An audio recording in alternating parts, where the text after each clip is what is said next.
Olá, está começando mais um programa Câmara em Foco, aqui pela TV Câmara, canal 5.3. Você já sabe, toda semana a gente sempre se encontra aqui com um convidado especial. Hoje nós vamos falar sobre o tema segurança pública, que é um assunto de muita preocupação e normalmente abordado por autoridades políticas e sociais. Montes Claros, uma cidade de mais de 400 mil habitantes, também vê a segurança pública como um problema prioritário. E para falar sobre esse assunto, nós estamos recebendo aqui o delegado Bruno Rezende, delegado regional de Montes Claros, delegado especial da Polícia Civil em Minas Gerais. Doutor Bruno, muito obrigado por sua presença aqui no nosso programa. Bom dia, sou eu quem agradece. Muito bem, né? Bom, nunca é demais dizer, o objetivo da segurança pública é sempre proteger a integridade dos cidadãos, e eu gostaria de já começar, doutor Bruno, falando sobre criminalidade. Falar um pouco sobre criminalidade em Minas. O estado de Minas Gerais, que antigamente era considerado por ser mais pacato, vê aí um acréscimo, né, na criminalidade. Como é que se analisa os principais fatores que fazem isso acontecer? Minas sempre foi conhecido por ser um estado mais seguro, e a gente tem retomado isso nos últimos anos. Minas é destaque nacional em apurações de crimes de homicídio, crimes violentos.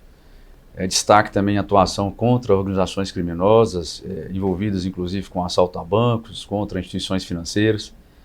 Tudo isso é importante para a gente, mas o país cresceu muito, a sociedade foi mudando a sua cultura, seus valores em relação à criminalidade. O crime pulverizou muito das grandes capitais e interiorizou, então a gente tem aí diversas organizações criminosas que atuavam muitas em capitais de vários estados, e elas foram interiorizando, procurando outras cidades para expandir a atuação em territórios. As polícias têm estado atentas a isso, e isso foi um dos grandes fatores. Então a criminalidade violenta muitas vezes é atrelada ao tráfico de drogas, à criminalidade violenta contra o patrimônio, a essa atuação de organizações criminosas vinculada inclusive a golpes, a outras situações, a roubos de carga. Então, Minas tem e precisa ficar atento, as polícias, a Polícia Civil especialmente, a essa interiorização do crime organizado, e tem desenvolvido diversas estratégias para combater esse tipo de crime. Então, o importante é que a gente esteja sempre atento com o diagnóstico qualificado, com a interlocução e integração que as inteligências têm no país, da Polícia Civil, da Polícia Militar, da Polícia Federal, da Polícia Penal, que essas forças, com o Ministério Público também, encampando isso tudo, e que essas forças de segurança estejam sempre atentas nas melhores estratégias.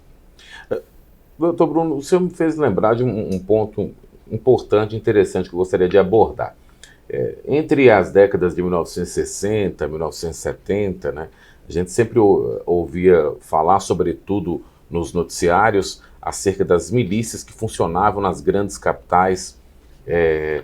Depois a gente viu um pouco elas sumirem do cenário e, de repente, a gente vê o retorno dessas milícias. É assim ou, na verdade, a milícia é sazonal ou, na verdade, elas estavam atuando de uma outra maneira e nunca deixaram de existir?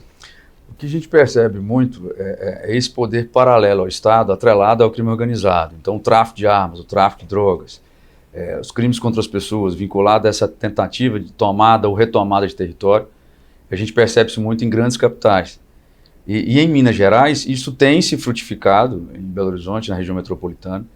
As polícias têm estado atentas, a gente vê recentemente a apreensão de armas de fogo, de calibres maiores, de fuzis e outras armas. Então, isso tudo precisa ser diagnosticado e identificado. A Polícia Civil recentemente criou estratégias para interiorizar essa capacidade de resposta. Montes Claros mesmo tem aqui uma agência departamental de inteligência, com uma descentralização do nosso laboratório de combate ao crime organizado e à lavagem de dinheiro. Então, isso tudo são ferramentas utilizadas para isso, para identificar onde esses criminosos estão atuando, o que eles têm feito nesses territórios, para não deixar que isso dissemine e se transforme em grandes violências. Montes Claros já teve mais de 100 homicídios por ano, há mais de 12 anos atrás. Hoje tem uma criminalidade de violência efetivamente controlada. Isso acontecerá por diversas circunstâncias, às vezes atrelada ao crime ou não, por comportamento e cultura das pessoas. Mas o importante é que o Estado tenha sempre essa capacidade de resposta e esse olhar mais acurado. Identificar o que está acontecendo, onde está acontecendo, quem são essas principais figuras do crime, para que a polícia possa efetivamente atuar e promover a responsabilização criminal deles. Embora o Estado veja, até como o senhor disse, né, o crescimento da atuação de determinados grupos criminosos, o que favorece mesmo a frutificação de homicídios, Montes Claros ela vai um pouco na contramão, né, doutor Bruno? Ela está atrás de cidades em número de homicídios até menores do que ela, como Governador Valadares, Ipatinga. Então, a que o senhor atribui, né, esse decréscimo no número de homicídios em nossa cidade? Foi uma estratégia importante da Polícia Civil, mas não só dela, de todas as forças, de todos os órgãos do sistema de justiça criminal.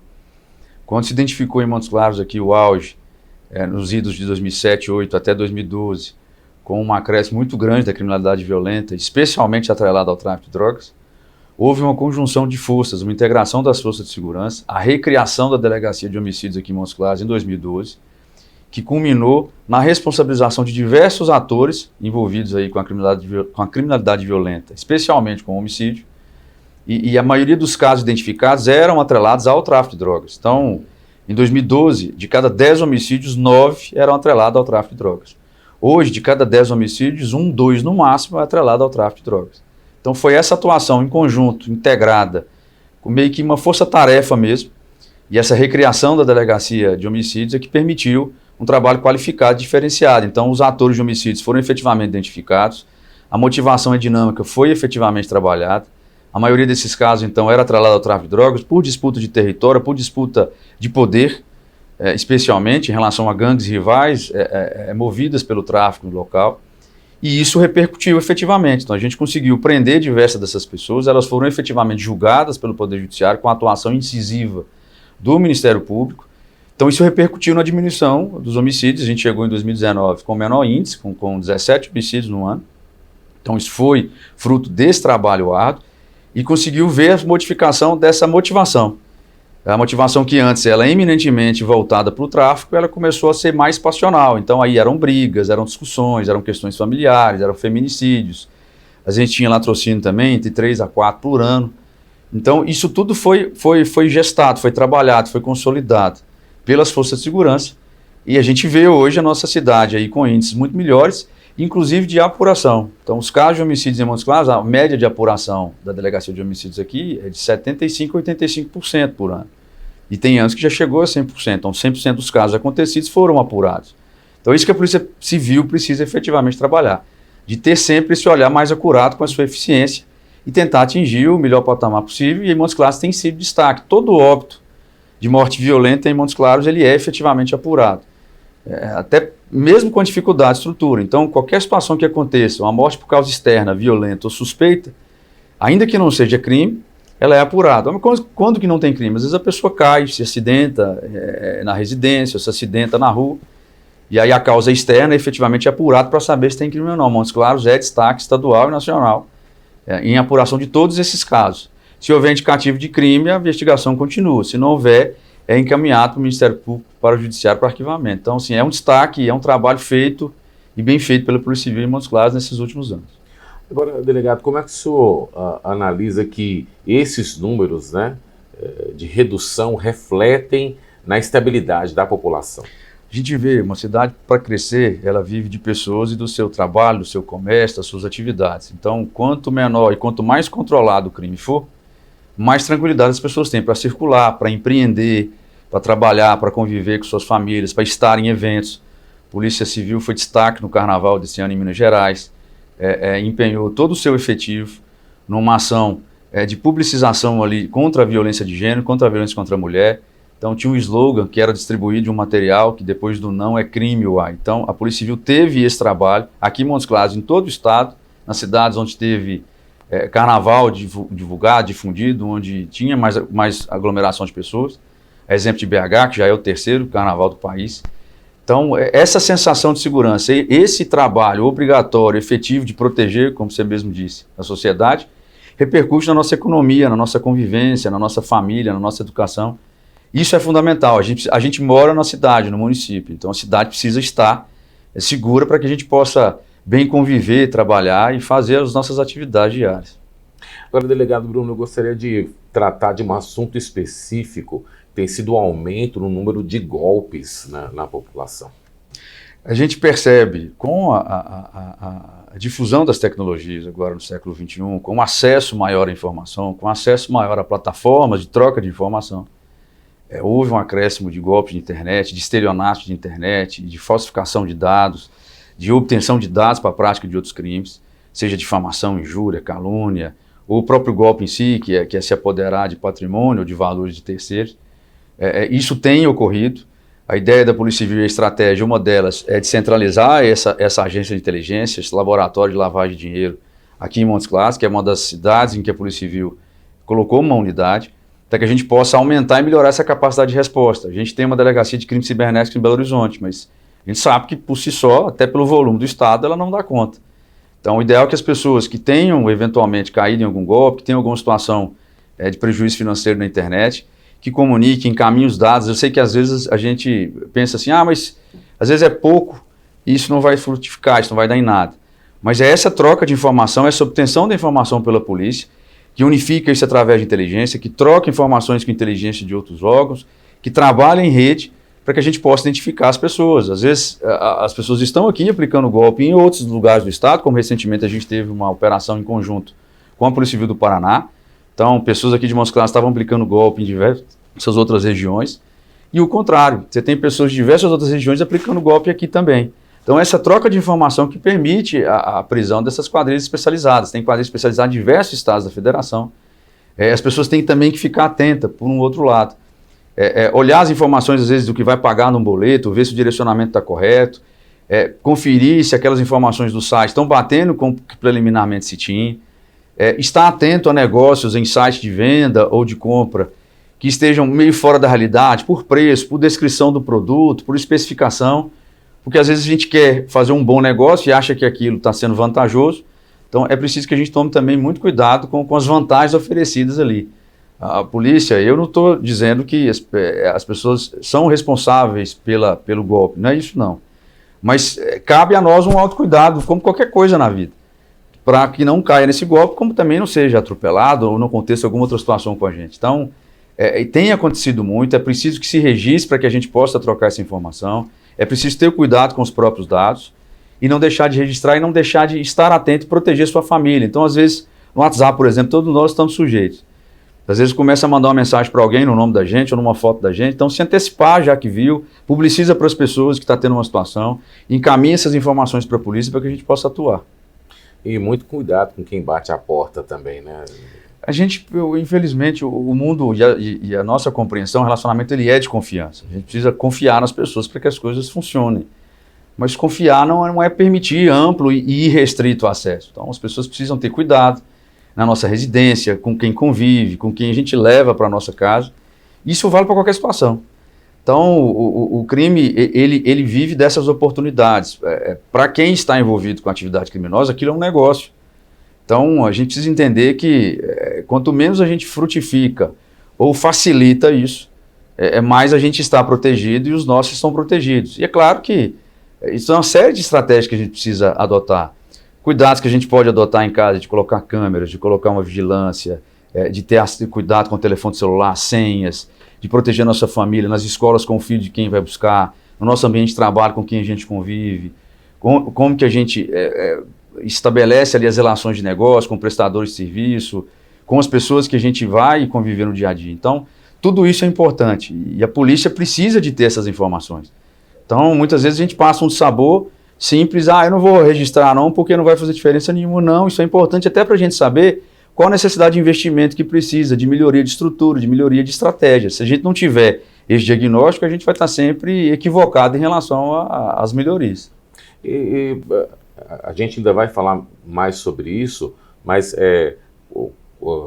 como o cidadão pode procurar a Polícia Civil para fazer os seus registros, delegado? A gente tem delegacia virtual, que qualquer pesquisa na internet acha ela lá, que consegue registrar as ocorrências mais simples, menos complexas.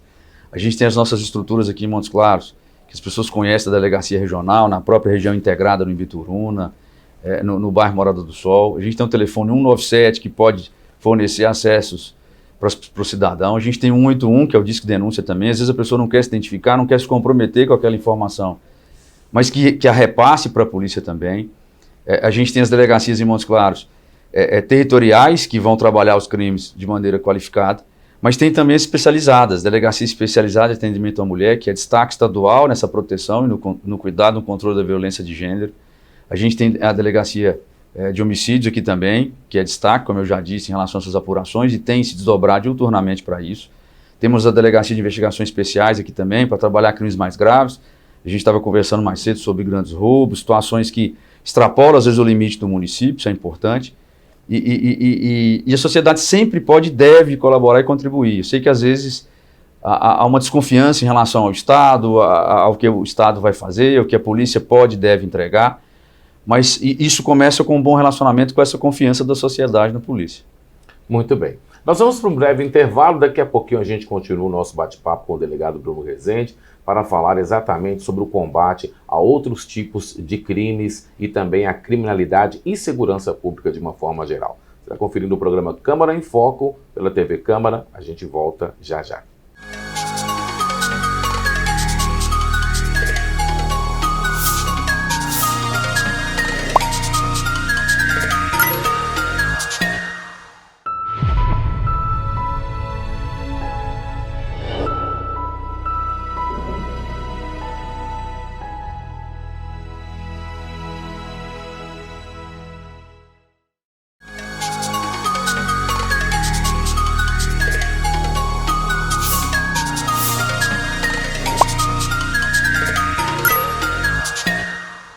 Estamos de volta aqui pelo programa Câmara em Foco. Hoje nós estamos recebendo o delegado regional Bruno Rezende. No primeiro bloco nós abordamos muito sobre a criminalidade, a questão dos golpes e como a população também pode se proteger. Agora nós vamos dar continuidade. Eu gostaria, delegado, de falar um pouco sobre a questão do tráfico de drogas, né? É também uma parte do crime organizado, até o senhor citou isso no primeiro bloco. Mas Montes Claros está na rota dos traficantes e como é que a Polícia Civil tem se preparado para combater esse crime? O tráfico de drogas, o uso e o consumo de drogas já é uma situação disseminada na sociedade. Então, assim, desde sempre você tem demanda para isso, as pessoas procuram substâncias ilícitas por diversas razões. Então, isso fomenta um comércio multimilionário, bilionário. Montes Claros tem, nos últimos tempos, trabalhado efetivamente no combate, no controle do tráfico de drogas. A nossa posição geográfica no Estado, ela implica numa estratégia para o crime organizado e, consequentemente, para a polícia. Então, assim, nós somos um entroncamento rodoviário muito importante para o país e obriga que as pessoas passem por Montes Claros, se deslocando em relação ao Nordeste, ao Norte do país, em relação ao Centro-Oeste, ao Sul do país. Isso permite essa circulação de todas as mercadorias, daquilo que a gente precisa para a nossa vida e, consequentemente, também dessas situações não tão boas. Então, isso tem sido feito, tem sido olhado, a polícia tem trabalhado em comum com a Polícia Rodoviária Federal, com a Polícia Federal, com a Polícia Militar, com o Ministério Público, em forças-tarefas que identificam o tráfico de drogas que passa por aqui. É óbvio que isso precisa de um olhar mais acurado, uma estratégia permanente, constante em relação a isso. Recentemente, a gente teve uma operação aqui em Montes Claros da Polícia Civil, que apreendeu aproximadamente 40 quilos de substância entorpecente. Numa situação em que se identificou que essa pessoa estaria deslocando com essa droga para o norte de Minas, ainda para cima, na divisa com a Bahia. Então foi um trabalho mais acurado, um trabalho efetivo. Há uma aceitação social nessa perspectiva do tráfico, é uma discussão muito ampla, uma discussão política, é uma discussão cultural, que a gente precisa evoluir. Então, assim, o uso e consumo de droga no Brasil, ele foi despenalizado. Então a pessoa que usa droga sofre uma reprimenda legal, mas é uma reprimenda menor. Você tem figuras diversas em relação ao tráfico de drogas, como o tráfico privilegiado. Isso acaba se tornando, de alguma forma, um incentivo para esse comércio. É um comércio. Então você tem um consumidor, você tem uma linha da ponta, um destinatário, você tem aquele fornecedor e a polícia e o Estado ali no meio tensionando nessas relações para tentar controlar isso. É um problema também de saúde pública, então a gente precisa sempre olhar para isso. Você tem diversas pessoas que estão em situação de vulnerabilidade por uso e consumo de drogas e que precisam ter acesso a um tratamento por dependência química mais qualificado. Essas pessoas acabam entrando em situação de violência familiar, social, no ambiente de trabalho, e isso gera uma perda financeira.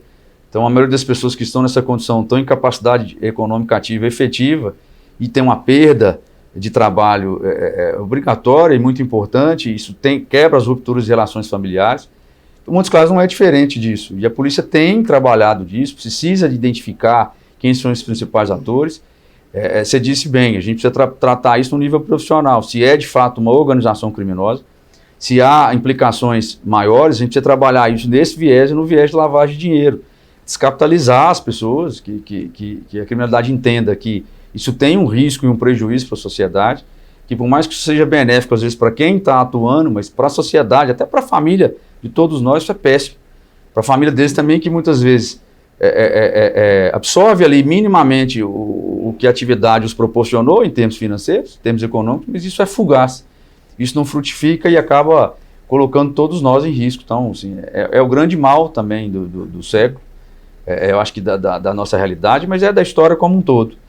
O uso e consumo de drogas precisa ser trabalhado de diversas formas. Nós temos países na América Latina que tem uma política de drogas diferente, tem países da Europa que tem política de drogas diferente, e a gente tem visto recentemente um recrudescimento nesse controle.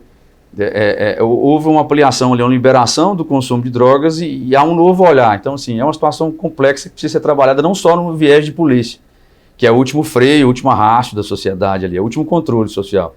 Nós vamos trabalhar em outros controles, controle legislativo, um controle de saúde pública, um controle de outras políticas públicas, porque a gente não veja o que a gente vê, eventuais aglomerações urbanas, como vem em São Paulo, que também já tem, que as pessoas se juntam exclusivamente quase para fazer o uso e consumo de droga ali e literalmente viver por conta daquilo. Perde referência familiar, social por inteiro e vive exclusivamente para o uso e consumo de droga. Então, assim, é triste, a gente precisa olhar isso de perto.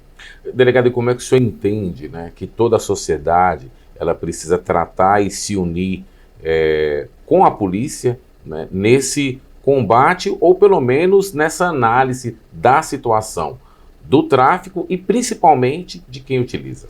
Acho que a gente precisa ter um olhar mais humano, se eu posso dizer dessa forma. Às vezes a gente acha que o problema é do outro. Então, na minha família não tem usuário, na minha família não tem dependente químico, logo isso não é problema meu. Para o Estado, às vezes, olha, a nossa situação é só a repressão qualificada para prender. Acho que essa discussão ela é muito mais ampla. Da mesma forma que a gente fala da questão do furto. Se eu tenho se eu vou furtar alguma coisa, se eu vou roubar alguma coisa, se eu vou pegar o patrimônio de alguém e eu tenho quem o recepciona, e o crime é de receptação, se eu tenho um destinatário, eu nunca vou conseguir controlar isso de fato. Então, acho que a gente precisa discutir um aumento de pena para receptação, no meu sentido, e eu sempre defendi isso. Da mesma forma que eu acho que a gente precisa discutir a questão da droga de maneira mais qualificada. O Brasil é um país continental, a fronteira do Brasil é muito grande. Então, enquanto se tiver mercado, isso vai fomentar esse comércio. E como a gente tem uma posição estratégica como país, fomenta também o tráfico internacional. Então, a droga entra no Brasil, as armas entram no Brasil para ser difundida para diversos outros continentes, outros países. Então, tudo isso a gente tem que discutir mais amplo. Mas nós estamos em Montes Claros, no norte de Minas Gerais. O que a gente tem a ver com isso? Tudo. Porque isso, de maneira macro, vai se repetindo aqui no nosso território. Então, se a gente não olhar, se a gente não discutir isso de uma maneira mais qualificada, a gente vai estar sempre sofrendo os reflexos disso aqui sem a capacidade de resposta necessária. Então, a gente precisa estar pronto para fazer frente a esse desafio. O senhor falando aí, né, desse comércio paralelo que fomenta o tráfico e o uso de drogas, aí a gente entra numa outra questão, por exemplo, que hoje é o roubo de celulares, né? A população também precisa entender isso no uso. Como que a polícia tem tratado essa questão? A gente tem diversas estratégias em relação ao furto e roubo de celular. A gente percebe hoje que todas as pessoas têm pelo menos um celular, a maioria delas 1 ou 2 celulares eventualmente.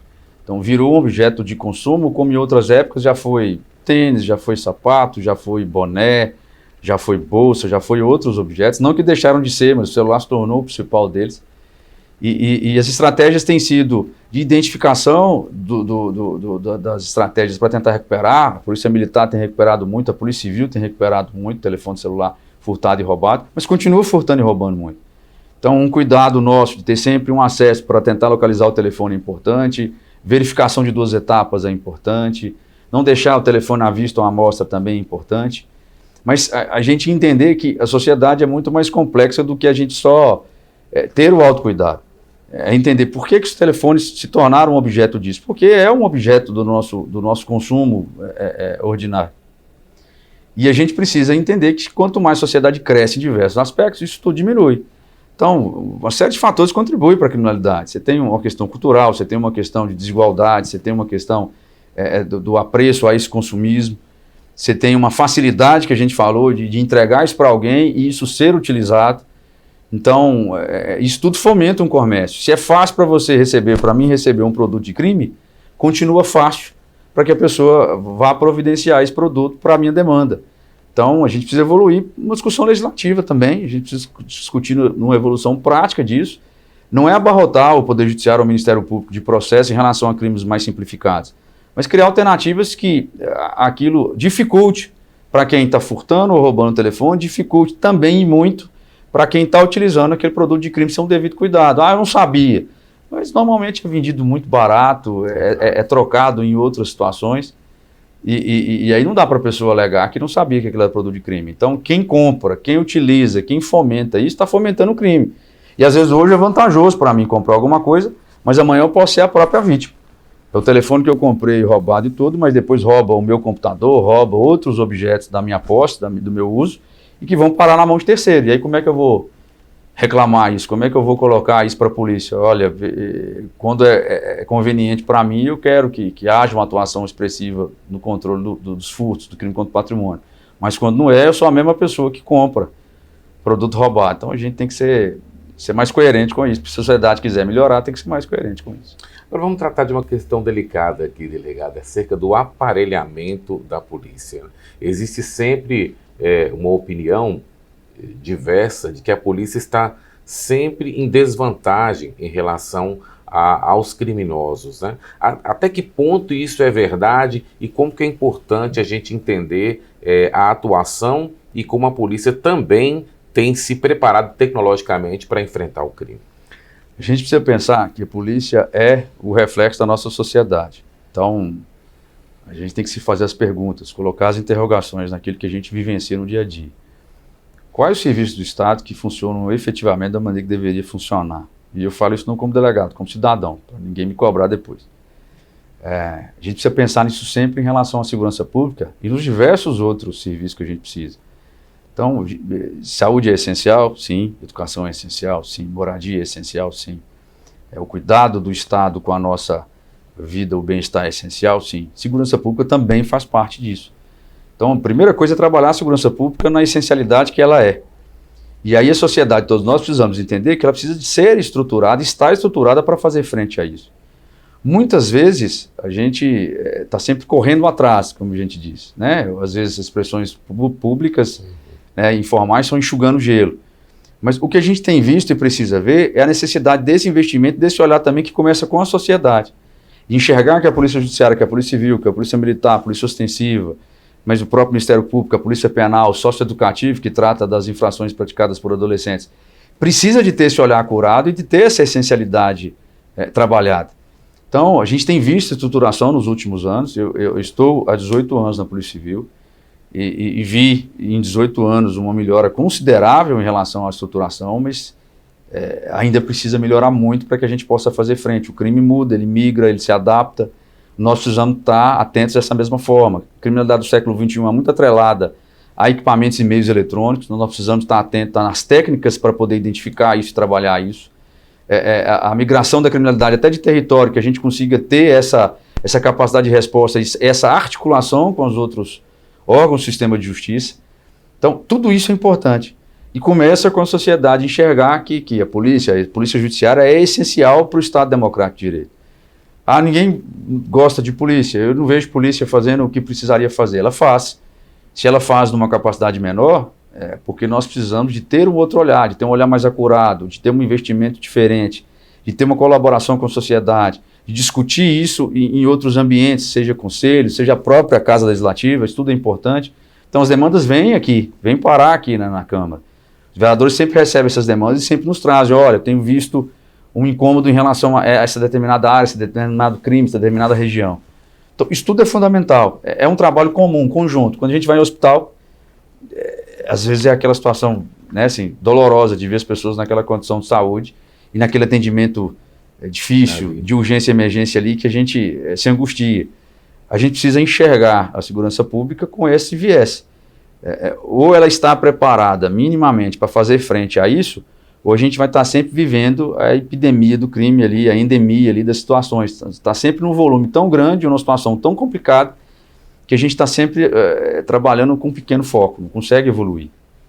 Bom, recentemente, né, a polícia recebeu a visita aqui dos parlamentares, né, dos vereadores lá na delegacia, e até o senhor citou isso, né? Como é que o senhor entende que juntas, né, a Casa Legislativa, a polícia, pode implementar e criar projetos e leis que possam aumentar e qualificar a segurança pública em nossa cidade? A gente tem que imaginar que nós, servidores públicos, e os vereadores também o são, a gente representa os interesses da nossa sociedade, da nossa população. Então, nós precisamos entender quais são esses interesses, quais são essas necessidades, quais são essas perspectivas. E ninguém melhor do que os vereadores, do que a Câmara, para traduzir, para refletir isso. Essa visita lá na polícia, no 11º Departamento, na 1ª Regional, ela foi importante, a gente teve chance de mostrar alguns trabalhos da Polícia Civil, da sua complexidade de atuação. Então a gente vê, às vezes, o desfecho, a gente vê o crime acontecendo e vê o eventual desfecho ou não do que a Polícia Civil conseguiu produzir.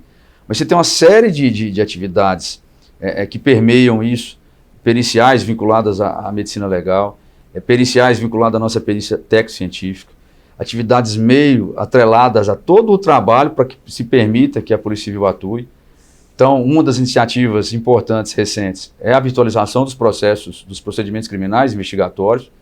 Então, na região já está assim. Então, a gente falar de Bocaiúva, Gromogol, Francisco Sá e Coração de Jesus. A semana passada começou o inquérito virtual. Então, todas as informações agora elas não vão via papel, não vão tramitar com papel. Elas vão tramitar pelos sistemas eletrônicos. Aqui em Montes Claros a gente deve estar já em fase de adaptação para isso. Então, a ideia é desburocratizar, a ideia é permitir uma facilidade, uma agilidade na produção da informação, na produção da prova. A ideia é qualificar a coleta dessas informações. Investigação é informação. Então, como que essa informação vem? A polícia vai atrás dela, mas a sociedade também se consolida em relação a isso. E estabelece o que é prioridade para a gente. A Câmara já foi e é protagonista nessa troca de informação, nessa representatividade em relação à sociedade. Nós já tivemos projetos de lei aqui importantes em relação à questão criminal, quando foi uma responsabilização mais acurada, por exemplo, em relação ao uso de linha para pipa com cerol, que aí tem um projeto de lei específico em relação a essa responsabilização. Recentemente também teve em relação ao uso e consumo de bebida alcoólica por pessoas que estão portando ou estão com arma de fogo em eventos públicos. Recentemente também a impossibilidade de assunção de cargos públicos para quem já foi responsabilizado formalmente por violência de gênero, violência contra a mulher, contra as proteções da Lei Maria da Penha. Isso para dar vários exemplos. Então, como nós somos servidores e representamos, e a Câmara muito mais a sociedade, é que haja sempre essa interlocução que tem tido nos últimos anos, que é importante para que a gente tenha um bom diagnóstico. O que incomoda o município e a população de Montes Claros? E que a gente consiga trabalhar, às vezes por critérios legislativos. Não é responsabilidade da Câmara, mas ela tem acesso aos seus deputados federais, deputados estaduais, aos senadores, e eles estão diuturnamente aqui em Montes Claros em eventos. Hoje mesmo tem um grande evento político na cidade. E é nessas oportunidades que a gente consegue identificar, falar, olha, eu preciso que no Congresso Nacional se discuta tal perspectiva. Isso nasce de todos nós, às vezes parece muito longe. A nossa vida ela é política, não é no sentido de ser político, de estar num cargo público eletivo, não. É de você participar junto com quem te representa, junto com as pessoas da sua comunidade, com os grupos que você frequenta, faz parte, se relaciona, estabelecendo as nossas prioridades e trazendo para quem você votou, para quem te representa, essas prioridades. Ah não, eu votei em determinada pessoa e aí é como se eu estivesse transferindo essa responsabilidade. Não, ela continua sendo nossa. E se a gente não for lá cobrar, se a gente não conversar, se a gente não estabelecer isso, não muda não. Aquilo que precisa mudar, mas eventualmente não frutifica aquilo que também está bom e importante. É preciso ter essa relação, as pessoas precisam aprender, que seja por e-mail, no WhatsApp, hoje é tão mais fácil ter acesso ao nosso representante público. E eu acho que a gente tem que cobrar, não só aquela situação ali mais próxima do bairro, eventualmente asfalto, ou outra situação, ou uma obra pública que às vezes é mais visível. Mas é o dia a dia, é essa a situação.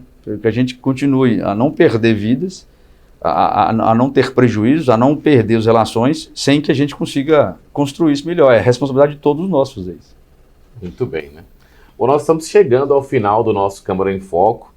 Teríamos muito mais a falar, né? Então está convidado para retornar no nosso programa e muito obrigado pela sua presença. Sou eu quem agradece, a Polícia Civil fica à disposição, eu fico à disposição e precisar nós conversamos de novo também, é sempre um prazer estar aqui. Tá certo. O programa Câmara em Foco fica por aqui. A gente se encontra no nosso próximo programa. Muito obrigado pelo carinho da sua audiência e até lá.